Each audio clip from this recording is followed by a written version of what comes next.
అబ్బాయి నీతో నార్మల్గా మాట్లాడుతున్నంతసేపు అంతా బాగుందని అర్థం. ఆర్గ్యూ చేస్తున్నంతసేపు అంతా బాగుందని అర్థం. అది చేయకు, ఇది చేయకు, వాళ్ళతో మాట్లాడుకు, వీళ్ళతో మాట్లాడుకు అంటున్నాడా, అయినా అంతా బాగుందని అర్థం.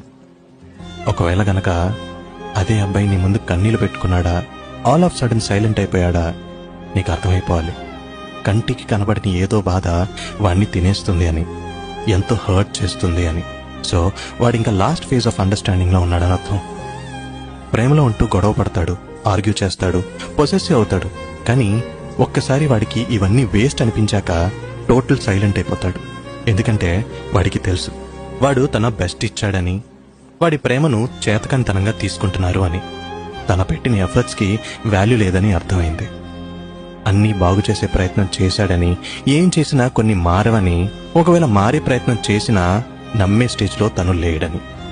మీ అందరికీ చెప్పేది ఒకటే, అబ్బాయిల కన్నీళ్ళని లైట్గా తీసుకోకండి. And also don't give me some bullshit quotes that men shouldn't cry. ఆడు మనిషే, వాడిది మనసే, వాడికి కూడా బాధ అనేది ఉంటుంది. అందుకే అబ్బాయిల కన్నీళ్ళని లైట్గా తీసుకోకండి.